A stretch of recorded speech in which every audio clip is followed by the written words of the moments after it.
আসসালামু আলাইকুম রহমতুল্লাহি ওবরাকাতুহ। আলহামদুলিল্লাহ ওয়াসসালাতু ওয়াসসালামু আলা রাসূলিল্লাহ ওয়া বাদ।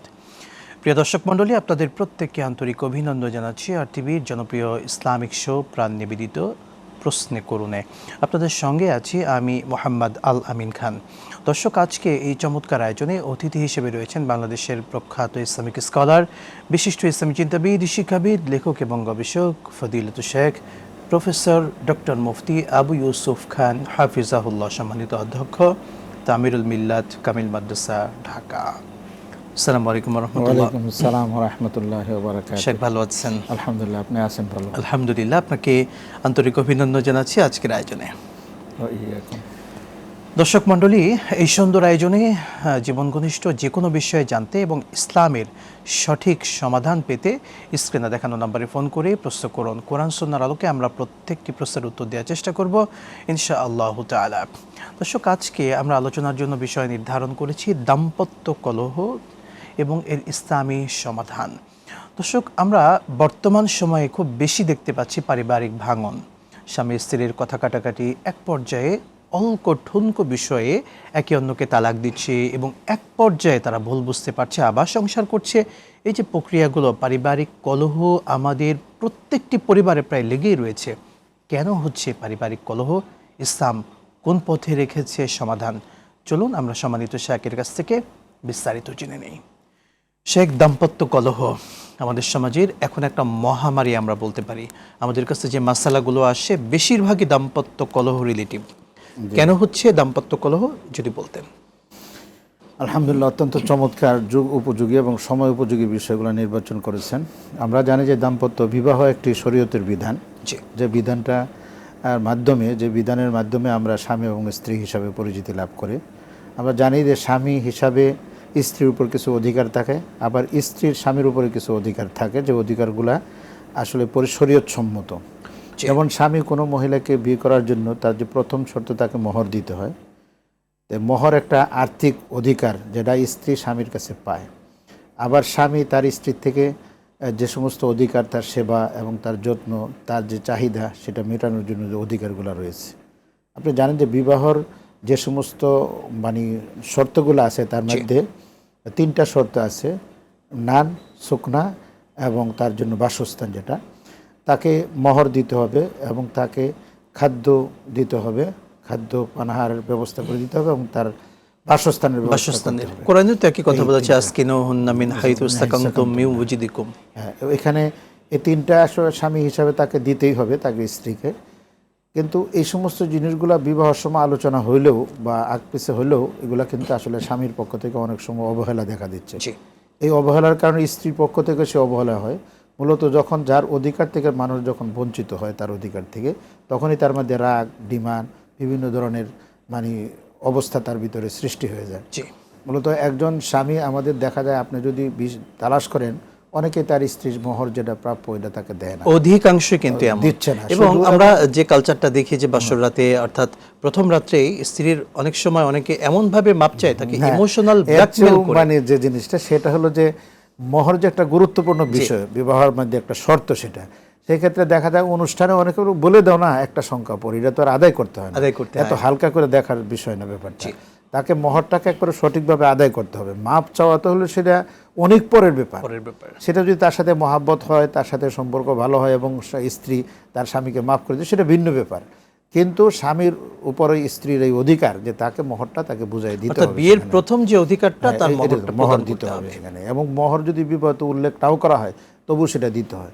কিন্তু বর্তমান যদি জরিপ হয়, তাহলে দেখা যায় যে অনেকেই মোহর দিচ্ছে না। এবং স্ত্রী মোহর পেয়ে তার যে একটা মানসিক তৃপ্তি, যে স্বামীর থেকে আমি একটা হাদিয়া পেয়েছি বা একটা অধিকার আমারটা পেয়েছি, পাওয়ার পরে তার ভিতরে যে একটা সেবার মানসিকতা তৈরি হয়, ফ্যামিলিকে গুছানোর মানুষ তৈরি হয়, এটা কিন্তু পাইলে না পাইলে কিন্তু এটা হয় না, তৈরি হয় না। এই জন্য প্রথম যে দাম্পত্য জীবন ও কলহের কারণটা হচ্ছে এটা। এখন তো মিডিয়ার মাধ্যমে অনেক কিছু মহিলারাও জানে, তার অধিকারগুলো আসলে সঠিকভাবে সে পাচ্ছে না। এরপরে স্বামী হিসাবে স্ত্রীকে যে সময়টুকু দেওয়া দরকার, আল্লাহ রসুল তো যুদ্ধের ময়দানে নিয়ে গেছেন এবং রাতে তাদের সাথে দৌড় প্রতিযোগিতা করেছেন এবং আল্লাহ রসুল কাজে তাকে সহযোগিতা করেছেন। এখন আমরা একটা বৈষয়িক দুনিয়াতে বসবাস করার মেশিন হয়ে গেছি, আসলে স্ত্রীদেরকে আমরা সময় দিতে পারছি না, পুরুষ অনেকেই দিচ্ছে না। এবং একটা কথা বলে যে কাজের লোক তো দিয়েছি, তো কাজের লোক দিলে তো হবে না, নিজে তার কাজে অংশগ্রহণ করা এবং তাকে যে একটা আনন্দ দেওয়ার একটা সুযোগ, এই সুযোগ থেকে কিন্তু অনেক স্ত্রীরা বঞ্চিত হয়েছে। ফলে দেখা যায় সে মানসিক দিক থেকে দুর্বল হয়ে স্বামীর প্রতি আস্তে আস্তে তার দুর্বল ধারণা আসতে থাকে। সে একটি প্রসঙ্গ আমরা মাসালা নিই, জি। সেটা হচ্ছে একজন হাজবেন্ড স্ত্রী থেকে কতদিন প্রয়োজন কিংবা কাজ বা কোনো কাজে আলাদা থাকতে পারবে?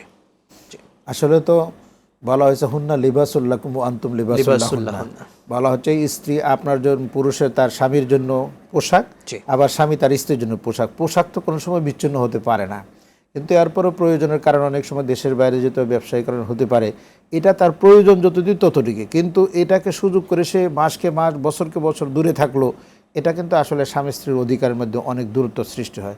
আপনি জানেন হয়তো পত্রপত্রিকায় যে স্বামী বিয়ে করে 3 বছর জন্য বাইরে গেছে, ইতিমধ্যে স্ত্রী হয়তো অন্যের সাথে চলে গেছে অথবা অন্য ধরনের কোনো দুর্ঘটনা ঘটেছে।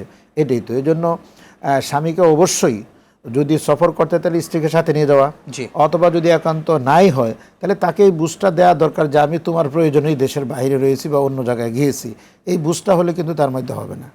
আর আরেকটা তো কলহের কারণ হচ্ছে যে মোবাইল এখন যেটা আসছে, স্বামী যখন বাইরে থাকে এবং স্বামী যদি তার সাথে যোগাযোগ না করে, এটা আসলে এমন একটা মিডিয়া হয়ে গেছে যে অনেকেই তার সাথে যোগাযোগ করার সুযোগ পেয়ে যায়। এই ক্ষেত্রে শয়তান আসলে ওয়াসওয়াসা সৃষ্টি করে, ওয়াসওয়াসা দিয়ে অর্থাৎ স্ত্রীকে ভিন্ন দিকে ডাইভার্ট করছে। আমরা শুনবো, সে এক চমৎকার আলোচনা করছিলাম, দর্শক আছেন। আসসালামু আলাইকুম ওয়া রাহমাতুল্লাহ। দর্শক কে আছেন নাম বলে প্রশ্ন করুন। জি, আসসালামু আলাইকুম। ওয়ালাইকুম আসসালাম ওয়া রাহমাতুল্লাহ, প্রশ্ন করুন। জি, আমি অ্যাডভোকেট দেলোয়ার হোসেন, গাজীপুর থেকে। জি বলুন। জি, আমার প্রশ্নটা ছিল যে আমার প্রত্যক্ষ দেখা অনেকেই সুদ খাচ্ছে, ঘুষ খাচ্ছে, হারাম উপার্জন করে, কিন্তু তারা আবার নামাজও পড়ে, রোজাও রাখে, হজও করে আসতেছে। তো ইসলামের দৃষ্টিতে এই ধরনের আমলগুলো, এইভাবে যারা মানে হারাম উপার্জন করে সুদ ঘুষ খায় অথচ তারা নামাজ রোজা করে, হজ করে, তাদের আমলটা ইসলামের দৃষ্টিতে কতটা গ্রহণযোগ্য? এটা ছিল আমার প্রশ্ন। খুবই চমৎকার। আমাদের চলমান একটি অপরাধ, একটি গুনাহ, একটি মহামারী আমরা বলতে পারি, এটাও এক টাইপের মহামারী। আমরা আমাদের জীবনে পাপ গুনাহ করছি এবং ইসলামটাকে আলাদা করে ফেলি, যে ইসলামটা শুধু নামাজ রোজা হজ জাকাতের ভেতরেই সীমাবদ্ধ, আর আমার পার্সোনাল লাইফ এটা সম্পূর্ণ ব্যতিক্রম। সত্যিকার অর্থে এমনই নাকি একটু ইসলাম কি বলছে, কোরআন সুন্নাহ কি বলছে, একটু বুঝিয়ে বলতেন। হ্যাঁ, আসলে পাপ পাপ, সব সব এটা ভিন্ন। আমল সাইয়্যার, আমল হাসানা। যেমন একজন মুসলমান হিসাবে তো তার ওই কাজগুলাই করা দরকার যেটা আল্লাহ এবং আল্লাহ রাসূল অনুমোদন দিয়েছেন। যেমন মা আতাকুমুর রাসূল ফাখুযু ওয়া মা নাহাকুম আনহু ফান্তাহু। রসুল একজন মানুষ ছিলেন, সেই হিসাবে রসুল মানুষ হিসাবে কাজগুলো করে দেখাইছেন। এখন কেউ যদি সেই কথা বলে যে এই কাজ তো রসুলের জন্য সম্ভব, আমাদের সম্ভব না, কারণ উনি রসুল ছিল না। রসুল মানুষ ছিলেন, উনি কোনো ফিরিস্তা না, অন্য কোনো বংশের নয়। যেসব মানুষ হিসাবে যে সমস্ত কাজগুলো করা যায় সবটি আমরা করতে পারবো যদি আমাদের সিদ্ধান্ত হয়। আর বাইরে অ্যাডভোকেট সাহেব যে প্রশ্নটা করেছেন সেটার ব্যাপারে হলো যে আসলে এখানে একজনের সুদ খায়, ঘুষ খায়, মিথ্যা বলে অপরাধ করে, এটা তার আলাদা একটা শাস্তি। কিন্তু সে নামাজ পড়া, রোজা রাখা, হজ আদায় করা, এটা তার ইসলামের অন্যান্য বিধান মানে তার বিধানগুলো হবে, কিন্তু ওইটার জন্য আলাদা শাস্তি হবে। এখন সুদ খায় দিকে সে নামাজ পড়বে না, মিথ্যা কথা বলে সে নামাজ পড়বে না, এই ফতোয়া দিলে তো সবই শেষ হয়ে যাবে। হতে পারে নামাজের কারণে সুদ থেকে বিরত থাকবে। ইন্না সলাতা তানহা আনিল ফাহশাই ওয়াল মুনকার। যারা নিয়মিত নামাজ আদায় করে, সলাত আদায় করে, তারা যদি সত্যিকার অর্থে সলাত আদায় করে তাহলে দেখা যায় এই পাপ থেকে, সুদ ঘুষ অন্যায় অশ্লীলতা থেকে সে আস্তে আস্তে ফিরে আসবে। কবুল হওয়ার কিন্তু এটা একটা বড় নিদর্শন যে আমাকে আমার নামাজটা গুনাহ থেকে বাঁচিয়ে রাখছে, হ্যাঁ, মানে এখানে এই ব্যাপারটা, এই জন্য এরকম ফতোয়া দেওয়া ঠিক হবে না যেহেতু আপনি সুদ কার নামাজ পড়ার দরকার নেই। বলতে হবে নামাজ পড়েন, আস্তে আস্তে সুদটা থেকে সরাইতে হবে। সুদের যে ক্ষতিকারক দিকগুলো আছে সামাজিকভাবে, অর্থনৈতিকভাবে, তারপরে ইসলামের দৃষ্টিকোণ থেকে সুদের যে এটা আছে এটা তাকে বলতে হবে। তার উপরে যদি আর্থিকভাবে হজ ফরজ হয় এবং দেখেন আসলে সুদ খেলে তো তার একটা মূলধন আছে, সেই মূলধনের উপর থেকে যদি হজ সে আদায় করে আসে তাহলে তার হজ হবে, তার হজটা হয়েছে। কিন্তু এই ক্ষেত্রে একজন হাজির সাহেব সুদের সাথে জড়িত হবে, মিথ্যার সাথে জড়িত হবে, বেহায়ের সাথে জড়িত, এটা কোনো সময় আসলে কখনোই কাম্য নয়। এই জন্য হজে যারা যায় তাদের মেন্টালি একটা তৈরি হওয়া দরকার। এই জন্য একজন বলছিল ইয়ে তো বাইতুল্লাহ হ্যাঁ, আল্লাহকে সাথে তাল্লুক পয়দা করো, যেটা তো আল্লাহর ঘর, আল্লাহর সাথে সম্পর্ক করে যেতে হবে। কিন্তু আমরা দেখতেছি তো আল্লাহর সাথে সম্পর্ক ছাড়াই কিছু মানুষ হজে যাচ্ছে, যার কারণে হজের যে পুরো উপকারিতাটা আছে তার ভিতরে আসছে না। এই জন্য আল্লাহর সাথে সম্পর্ক হতে হতে একটা পর্যায়ে সে লাব্বাইক বলে বাইতুল্লাহ যাবে, সে নিষ্পাপের মতো হয়ে চলে আসবে দুনিয়াতে। নিঃসন্দেহে, এবং নিষ্পাপ লাইফটাই কিন্তু কাটানো উচিত হজ পরবর্তী, ওমরা পরবর্তী আমার জীবনটা। আপনি জানেন যে আসলে আগে যারা হজ করতে যেত, আমরা দেখেছি যে তারা একবারে বাড়ি জমি সবাইকে দিয়ে একবারে ফ্রেশ হয়ে এসে গেছে, দুনিয়ার সবকিছু মোহ ত্যাগ করে যেতেন। চলে গেছে। এমন যদি ফিরত আসছে তাহলে অনেক ক্ষেত্রে সে অনেক কাজ থেকে বিরত থাকেন। কিন্তু এখন তার এরকম না। আল্লাহ আমাদেরকে সঠিক বুঝদান করুন, আমিন। আমরা শুনবো শেখ, বিরতির পরে আরো বিস্তারিত। দর্শক মণ্ডলী, RTVর আপনাদের জনপ্রিয় ইসলামিক শো প্রাণ নিবেদিত প্রশ্ন করুনে এ পর্যায়ে নিচ্ছি একটি ছোট্ট বিরতি, সঙ্গেই থাকুন, ফিরছি ইনশাআল্লাহ।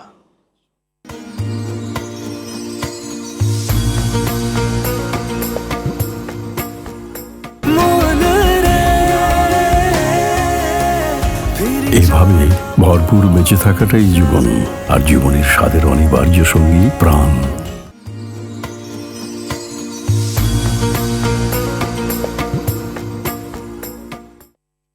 দর্শক, বিরতির পর আরও একবার স্বাগত জানাচ্ছি আপনাদের প্রত্যেককে RTVর আপনাদের জনপ্রিয় ইসলামিক শো প্রাণ নিবেদিত প্রশ্ন করুনে। দর্শক, আজকে আপনাদের প্রশ্নের উত্তর দিচ্ছেন বাংলাদেশের খ্যাতিমান আলেম দ্বীন শেখ প্রফেসর ডক্টর মুফতি আবু ইউসুফ খান হাফিজাহুল্লাহ। আমাদের কাছে ইসলামের যে কোনো বিষয়ে সমাধান চাইলে স্ক্রিনে দেখানো নাম্বারে ফোন করে প্রশ্ন করুন। শেখ, আপনাকে আবারও অভিনন্দন। এবং আমরা আজকে যে টপিক নিয়ে কথা বলছিলাম, দাম্পত্য কলহ এবং এটার ইসলামের যে সমাধান, সেই সমাধানের দিকে আমরা যাচ্ছিলাম। শেখ, স্বামী স্ত্রীর মাঝে যখন কোনো ঝগড়া বা কোনো মনোমালিন্য, কথা কাটাকাটি হয়, তখন দেখা যায় আমরা ভিন্ন যে কাজগুলো, অর্থাৎ একসঙ্গে 3 তালাকের দিকে চলে যাচ্ছি। কথা কাটাকাটি, মনোমালিন্য হতেই পারে।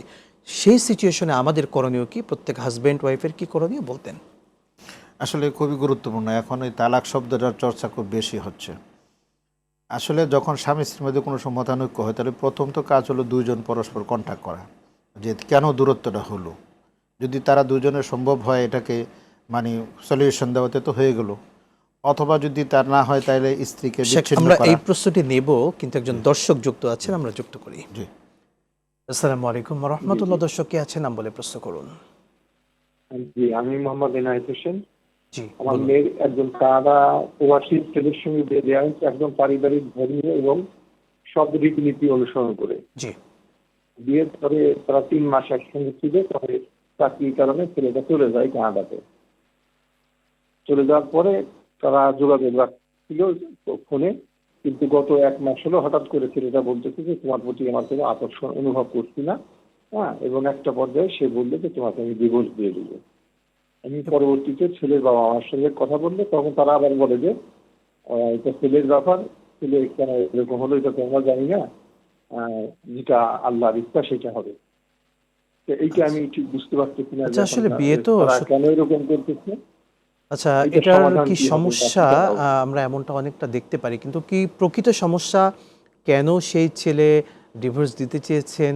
আসলে এই ব্যাপার তো আমরা অল্প কথাই আপনার থেকে জানবো না বা টেলিভিশনে জবাব দিতে পারবো না। সবচেয়ে সুন্দর হবে আপনার নিকটতম বিজ্ঞ আলেমের শরণাপন্ন হয়ে আপনি সমাধানটা পাবেন।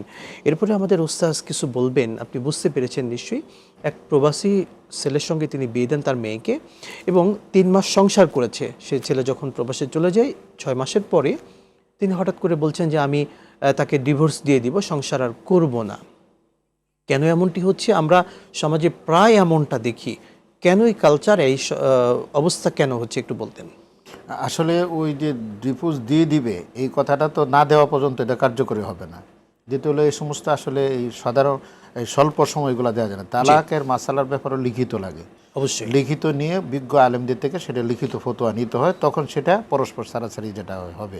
তবে কারণটা হচ্ছে এটা যে আসলে ওই বৈবাহিক জীবনের সাথে তো আসলে আমি প্রথমেই বলছিলাম যে আসলে একজন আরেকজনের জন্য সম্পূরক, কিন্তু দেখা যাচ্ছে যে এই বিয়ে হলো, ছেলে বাইরে চলে গেছে অথবা মেয়ে বাইরে চলে গেছে, এতে তাদের মধ্যে যে একটা দূরত্ব সৃষ্টি হয়, এটাকে গার্জিয়ান লেভেলে যদি সেভাবে তাদেরকে তদারকি করা হতো তাহলে হয়তো এই ধরনের মানসিকতা তৈরি হতো না। দেখা গেছে পত্র হয়তো যোগাযোগ করে নাই, অথবা মোবাইল হয়তো যোগাযোগ করে নাই। অনেক সময় অনেক মানে মিস নিউজ যায় তার কাছে ছেলের পক্ষ থেকে অথবা মেয়ের পক্ষ থেকে, এবং তৃতীয় পক্ষ এগুলো লাগানোর চেষ্টা করে। এই জন্য পিতামাতা অবশ্যই এই ব্যাপারে খোঁজখবর রাখা দরকার। আর ওরও জানা দরকার আছে যে আমার স্ত্রী আসলে এই ধরনের কথা বলতে পারে কিনা, অথবা স্ত্রীরও জানা দরকার যে আমার স্বামী বলতে পারে কিনা। যে লোকটা নিয়মিত যোগাযোগ রাখে সেই লোক কিন্তু আসলে ওই ধরনের মিসবিহেভিয়ার দেখাতে পারে না। কিন্তু দেখা গেছে বিদেশে গেছে হয়তো অন্যদিকে চিন্তা করেছে, অথবা অর্থাৎ মেয়ে অন্য কোনো অন্যদিকে নারীর চলে গেছে। প্রলোভনে পড়তে পারে, প্রলোভনে পড়ে কিংবা গেছে। মেয়েটি অন্য কোনো ছেলের দিকে ঝুঁকেছে, এই নিউজ হয়তো তার কাছে তার কাছে গেছে। এটাও হতে পারে, অনেক কারণ কিন্তু থাকতে না, পারে। এরকম অনেক ঘটনা ঘটেছে। এবং আমরা পরামর্শ দেব আপনারা মুরব্বীরা যারা আছেন উভয় পরিবারের, তারা একসঙ্গে বসেন, এটাও কিন্তু কোরআন সুন্নাহর একসঙ্গে নির্দেশনা। অবশ্যই বসতে হবে। আমি বলছিলাম যে তিনটায়, প্রথম হচ্ছে নিজেরা বসা, দ্বিতীয় হচ্ছে যে আসলে স্বাভাবিকভাবে স্বামী স্ত্রী একটু বিচ্ছিন্ন থাকা যে তাদের মধ্যে হয় কিনা, তৃতীয়টা ছিল যে আসলে উভয় পক্ষ থেকে, ছেলের পক্ষ থেকে মেয়ের পক্ষ থেকে হোক, সেটা তাদেরকে বসে তাদেরকে এটা বোঝানো দরকার যে বিবাহ এটা কোনো খেলতামাশা নয়, ছেলে খেলার জিনিস না, যে করলাম আবার ছেড়ে দেব। এখানে তার বংশ বিস্তার হবে, তার একটা দাম্পত্য জীবন হবে, বিশাল একটা ব্যাপার এখানে, এটা বোঝানো দরকার। আরেকটা আছে যেটা আসলে এখন আমরা করি না আর কি, বিবাহটা তো একটা ইসলামের দৃষ্টিকোণ থেকে হয়েছে। বিবাহটা ইসলামের কিন্তু এর পরবর্তী সময় স্ত্রীর ইসলামী মানে স্ত্রী হিসাবে ইসলামে কি দায়িত্ব দিয়েছে, স্বামী হিসাবে কি দায়িত্ব দিয়েছে, একটাও কোনো চর্চা হয় না। একে অন্যের যে দায়িত্বটা সেটা পালন করানো জানেই না অনেক ক্ষেত্রে। এই জন্য আমি বলবো যে পারিবারিক জীবনে ইসলাম অনেক বই আছে, তারপরে আরও যে স্বামী স্ত্রীর অধিকার যে সমস্ত বই আছে। মালয়েশিয়াতে কিন্তু প্রি ম্যারেজ তার জন্য 3 মাসের অথবা 9 মাসের একটা কোর্স করতে হয়, তারপরে তারা বিয়ে শাদী দেয়। অর্থাৎ সেখানে বিয়ে এবং তালাক সংক্রান্ত সব মাসলা তারা জানে। এবং এখানে আরেকটা, আমাদের দেশে তো আসলে জেনারেল পড়াশোনাতে আসলে এগুলোর কোনো বর্ণনাই নাই। আর আমরা যারা মাদ্রাসায় পড়ি সেগুলোকে এত জটিল করে রাখা হয়েছে, যার কারণে অনেক ক্ষেত্রে দেয় অনেকে বাস্তবতা মানে উদ্ঘাটন করতে পারছে না সেখানে। এজন্য এই ধরনের কিছু ব্যবস্থা গার্জিয়ান লেভেল যারা বিজ্ঞ আছেন তারা তার স্ত্রীকে অথবা তার সন্তানকে অথবা তার পুত্রবধূকে অবশ্যই তারা এই ব্যাপারে সতর্ক করবেন যে তুমি স্ত্রী হিসাবে এই অধিকার, তুমি স্বামী হিসাবে তোমার অধিকার। আগের দিনে দাদি নানিরা কিন্তু এই সমস্ত বলতো, এখন তো সবাই ব্যস্ত, সবাই আপডেট হয়ে গিয়েছে, সব আপডেট হয়ে গেছে। ফলে ওরা মানসিক যে সিদ্ধান্ত নেয় ওইটাই পরে কার্যকরী হয়ে যায়, একটা বিশৃঙ্খল ঘটনা ঘটে যায়। চমৎকার বললেন, আমরা অনেকগুলো পয়েন্ট পেয়েছি আপনার থেকে। আমরা শুনবো, দর্শক আছেন। আসসালামু আলাইকুম ওয়া রাহমাতুল্লাহ। দর্শক কে আছেন, প্রশ্ন করুন। আমি মঞ্জুরুল করিম কুড়িগ্রাম থেকে বলছি। জি বলুন। অজু ছাড়া জানাজার নামাজ আদায় করলে হবে কিনা, অথবা জানাজার নামাজ আদায় করা যাবে বুঝতে কি? পেরেছি। শেখ যদি বলতেন অজু ছাড়া জানাজার সালাত এটা বৈধ হবে কিনা। আসলে জানাজার নামাজ তো একটা দোয়া, সেই হিসাবে আপনি হঠাৎ করে দেখছেন যে জানাজার নামাজ শুরু হয়ে গেছে, সেই ক্ষেত্রে আপনি দ্রুত তায়াম্মুম করে অংশগ্রহণ করতে পারেন। ইচ্ছা করে অজু করে যদি কেউ অজু ছাড়া যদি কেউ নামাজ পড়ে তাহলে সে জানাজার যে হক সেটা আদায় হবে না। এখানে একটা সুযোগ আছে, তার জন্য তায়াম্মুম করার সুযোগ আছে সেখানে।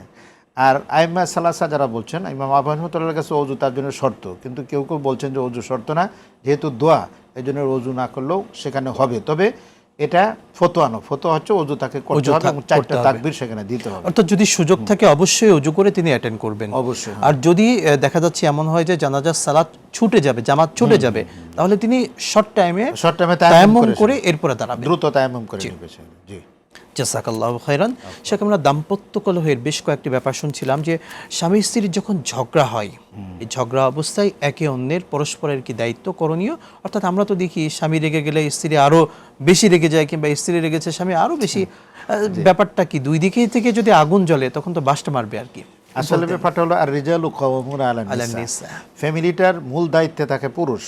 সুতরাং মহিলাকে আসলে উচিত যে তাকে ফ্যামিলি চালানোর ক্ষেত্রে যে সমস্ত বিষয়গুলো আছে এটি স্বামীকে প্রাধান্য দেওয়া।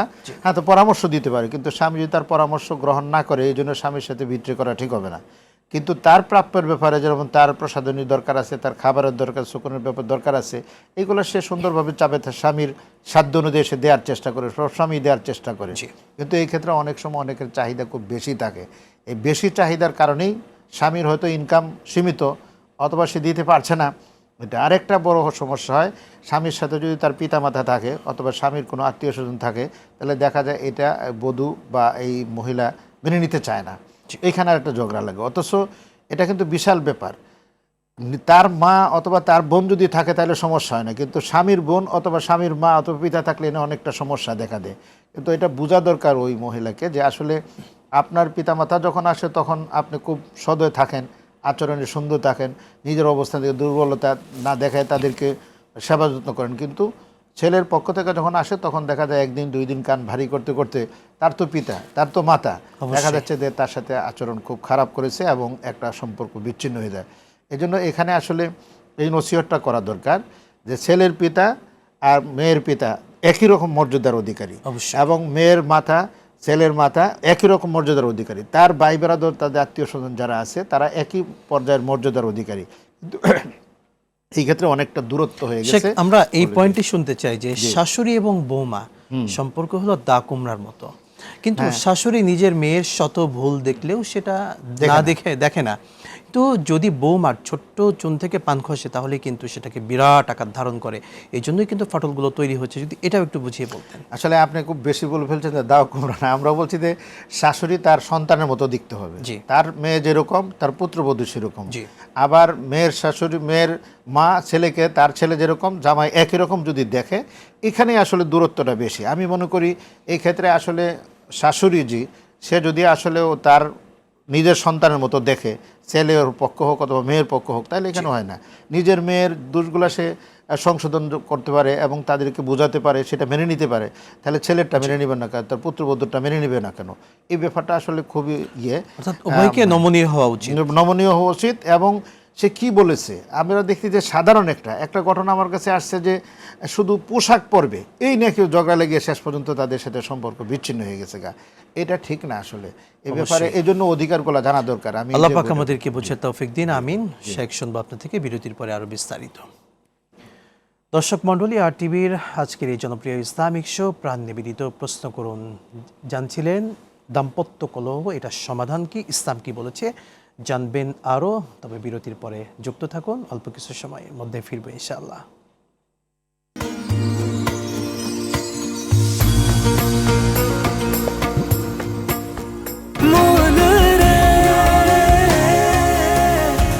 এভাবে ভরপুর বেঁচে থাকাটাই জীবন, আর জীবনের স্বাদের অনিবার্য সঙ্গী প্রাণ।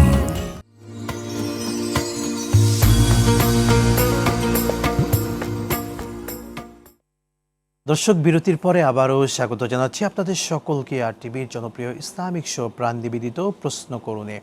দর্শক, আমাদের কাছে ইসলামের যে কোনো সমাধান জানতে চাইলে স্ক্রিনে দেখানো নম্বরে ফোন করে প্রশ্ন করুন। আজকে আমরা আলোচনা করছিলাম দাম্পত্য কলহের ইসলামের সমাধান কি সেটা নিয়ে। শেখ, আমরা অনেকগুলো পয়েন্ট দাম্পত্য কলহ রিলেটিভ পেয়েছি, আপনার থেকে জানলাম। আমরা একসঙ্গে যে হাজবেন্ডরা একসঙ্গে 3 তালাক দেন, এই যে কালচারটা, কথা কাটাকাটিতেই একসঙ্গে এক বৈঠকে একই জায়গা থেকে 3 তালাক দিচ্ছে, ইসলাম একসঙ্গেই 3 তালাক দেয়া এটা সমর্থন করে কিনা একটু বলবেন। আসলে কোরআন শরীফের যে আয়াতটা খুবই গুরুত্বপূর্ণ, আত-তালাক মাররাতান, মানে একাধিকবারে তালাক দিতে হবে। তালাকে হাসান হলো যেটা ফিকার মাসালা যেটা আছে, সেটা হচ্ছে যে এক তুহুরে 1 তালাক দিবে, তাইলে এটা যদি ভালো হয়ে যায়। তুহুর বলতে একটু আরো দর্শককে একটু বুঝিয়ে বলতে। তুহুর হলো যে আসলে যখন সে তালাক দিয়েছে জি, তখন সে স্বাভাবিক অবস্থায় আছে, পরবর্তী সময় তার হায়েজ যখন আসবে, পিরিয়ড যখন আর পিরিয়ড শেষ হওয়ার পরে সে আরেক তালাক দিবে। ইতিমধ্যে যদি মহিলা তার সাথে সম্পর্ক ভালো করে ফেলে অথবা স্বামী তার সাথে সম্পর্ক ভালো করে, তাইলে আর এনে 1 তালাক হলো, আর 2 তালাকের রেজি তার জন্য থাকবে। এটি আসলে এখানে আলোচনা করে অনেকে ভুল বুঝতে পারে। এজন্য এটা আমি এইভাবে বলতে চাচ্ছি যে আসলে এই ধরনের কিছু যদি হয় তাহলে স্থানীয় বিজ্ঞ মুফতিদের থেকে আসলে তালাক যদি দিতে হয়, তালাক তো এটা অনেক পরের ব্যাপার, অনেক পরের ব্যাপার। কমপক্ষে 10টা স্তরের পর হলো তালাকের মাসলা আসে, কিন্তু আমরা তো আগে 1 নম্বরে মেরে দেই। ওয়াল্লাতী তাখাফুনা নুশুজাহুন্না ফাইদুহুন্না ওয়াহজুরুহুন্না, অনেক আয়াত আছে, হাদিস আছে সেই ক্ষেত্রে, কিন্তু প্রথমে মেরে। এই জন্য কারো যদি তালাক দিতে হয় তাহলে অবশ্যই সে স্থানীয় একজন ভালো বিজ্ঞ আলেমের থেকে এটা জানবে কীভাবে দিতে হয়। যে 3 তুহুরে 3 তালাক দিবে এটি বোঝার দরকার আছে। আর একত্রে 3 তালাক যেটা, হয়তো তোমার জগতে একত্রে 3 তালাক, যখন বেশি তালাক দেওয়া হয়েছে তখন একত্রে 3 তালাককে তারা 3 তালাক করেছে এবং তালাক বিদাত বলেছে। জি, কিন্তু কোরআন এবং হাদিস এবং আরব দেশে যেটা এখন প্রচলিত আছে যে আসলে যেহেতু মাররাতান, তাহলে একবার যদি কাউকে 10 তালাকও বলে তাহলে 1 তালাকই হয়। এটা আমাদের দেশেও চালু আছে, যারা আহলে হাদিস দাবি করে বা করেন তারা বলতেছে যে 3 তালাক যদি একত্রে দেয় তাহলে 1 তালাকই হবে। কিন্তু হানাফি মাযহাব অনুযায়ী কিন্তু 3 তালাক যদি একত্রে দেয় 3 তালাক কার্যকরী হয়ে যাবে, কিন্তু তার তালাকে বেদাত হলো সেখানে। আমার মনে হয় তালাকটাকে আমরা যেভাবে সহজ করে বলেছি এটা আসলে এত সহজ নয়, এটা খুব একটা জটিল ব্যাপার। হ্যাঁ, আপনারা দেশের বাইরেও কিন্তু অন্যান্য দেশেও তালাক দিতে গেলে সেখানে তার স্বামী স্ত্রী 2 জনই উকিল ধরতে হয়, এবং উকিল ধরে তারপরে তাদের থেকে সিদ্ধান্ত নিয়ে তারপরে কি করতে যেতে হয় সেখানে। জি শেখ, আমরা একজন দর্শককে যুক্ত করছি, এরপরে বিস্তারিত শুনবো। আসসালামু আলাইকুম ওয়া রাহমাতুল্লাহ। দর্শক কে আছেন, নাম বলে প্রশ্ন করুন। জি, আমি মোহাম্মদ দেলোয়ার হোসাইন। জি, বলুন। আমার প্রশ্নটা হলো যে বাংলাদেশ ইসলামী ব্যাংকে আচ্ছা। আমি যদি টাকা রাখি সেখান থেকে আমাকে যদি প্রফিট দেয় সেটা কি জায়েজ হবে কিনা ইসলামের দৃষ্টিতে? জি। শুক্রিয়া শেখ। ইসলামী ব্যাংক থেকে প্রাপ্ত মুনাফা বা লভ্যাংশ সেটা বৈধ হবে কিনা একটু বুঝিয়ে হ্যাঁ, বলবেন? ইসলামী ব্যাংকে যদি আপনি কোনো টাকা ডিপোজিট করেন, এমটিডিআর করেন, তাহলে সেখানে যে প্রফিট দেয় এটা জায়েজ, কারণ এই প্রফিটটা তারা সুনির্দিষ্ট না। জি। তারা বলে যে আপনার এই টাকাটা আমরা শরীয়তসম্মত খাতে ব্যবহার করেছি এবং যা লাভ আসে সেটার একটা অংশ আপনাকে দিচ্ছে। কোনো সময় যদি ইসলামী ব্যাংক বলে যে এটা লস, তাহলে লস মেনে নিতে হবে ওই ব্যক্তির। এই জন্য অন্যান্য সুদী ব্যাংকের মধ্যে হলো এটা ফিক্সড করে দেয়, ব্যাংকে লাভ করুক আর না করুক তাকে এত টাকা দিতেই হবে। কিন্তু ইসলাম ব্যাংক কিন্তু এটা বাউন্ড না, সে আসলে আপনাকে লাভ দিচ্ছে, ব্যবসায়ের একটা অংশ সে ব্যাংকে রাখছে, কিছু অংশ আপনাকে দিচ্ছে, এটা শরীয়তসম্মত। কিন্তু কোনো সময় যদি ব্যাংক এই কথা ঘোষণা দেয় যে এবার আমাদের লস হয়েছে, তাইলে লসটাও কিন্তু মেনে নিতে হবে। এই জন্য লাভ লসের দুইটাতেই আপনার অংশগ্রহণ করতে হবে। এই জন্য টাকার বিনিময়ে টাকা দিচ্ছে এটা নয়, আপনার টাকাটাতে তারা ব্যবসা করেছে, ব্যবসা করার কারণে তারা যে প্রফিটটা হয়েছে সেটা ব্যাংকে একটা রেখেছে, একটা আপনাকে দিচ্ছে। এই জন্য নির্দিষ্ট না, কোনো মাসে কম হয়, কোনো মাসে বেশি হয়, কোথাও কোনো কম পাওয়া যায়। একটা তারা যে সংখ্যাটা বলে এটা হলো তাদের পিছনের প্র্যাকটিস অনুযায়ী বলে যে এতটুকু পাওয়া যায়, কিন্তু এখানেও এই কথাটা উল্লেখ থাকে যে আসলে লাভ লসে কি কথা অংশগ্রহণ করতে হবে। এই জন্য ইসলামকে এই সমস্ত রেখে এই টাকা আপনার জন্য হালাল, কোনো অসুবিধা নেই। সেখানে বিজ্ঞ একটা শরীয় কমিটি আছে, তারা আসলে সুপারভাইজারি কমিটি তারা আলোচনা করেই সেই প্রফিটটা নির্ধারণ করা হয়। জি জি, জাযাকাল্লাহু খাইরান। শেখ, আমরা দাম্পত্য কলহ রিলেটিভে আপনার থেকে অনেকগুলো পয়েন্ট পেয়েছি। এবার একটু শেখ জানতে চাই, স্বামী স্ত্রীর প্রতি কী কী দায়িত্ব পালন করবে এবং স্ত্রী স্বামীর প্রতি কী কী দায়িত্ব পালন করবে, ইসলামকে শেখায়। আসলে স্বামী হিসাবে যে তিনটা প্রধান দায়িত্ব তার, প্রথমত দায়িত্ব হচ্ছে তাকে বাসস্থান দেওয়া, দ্বিতীয় তাকে মোহর দেওয়া, প্রথম মোহর দেওয়া, তারপর দ্বিতীয় তার বাসস্থান দেওয়া, এবং তার সেবার জন্য তার অবস্থান থেকে তারা কী করা, মানে ব্যবস্থা করে দেওয়া। যেমন একজন স্বামী তার স্ত্রীকে তার মান অনুযায়ী তাকে মানে কাজের লোক দেওয়া, কাজের সহযোগিতা করার জন্য লোক দেওয়া, এটি স্বামী করবে, কিছু অংশগ্রহণ করবে, কিন্তু আলাদা তার যে দেওয়া এটা শরীয়তে আছে, এটা দিতে হবে। এই হিসাবে এই তিনটা কাজ আসলে স্বামীর জরুরি। আবার স্বামী তার থেকে যে অধিকারগুলো পায় সেটা হচ্ছে, স্বামী যদি তাকে কোনো সময় তার চাহিদা মেটানোর জন্য স্বামী স্ত্রীর যে সম্পর্ক, যে কাজটা সে যদি করতে চায়, তাহলে তার জন্য সেই কাজে শরীয়তে কোনো বাধা না থাকলে তার কাজে ডাকে সে সাড়া দিতে হবে।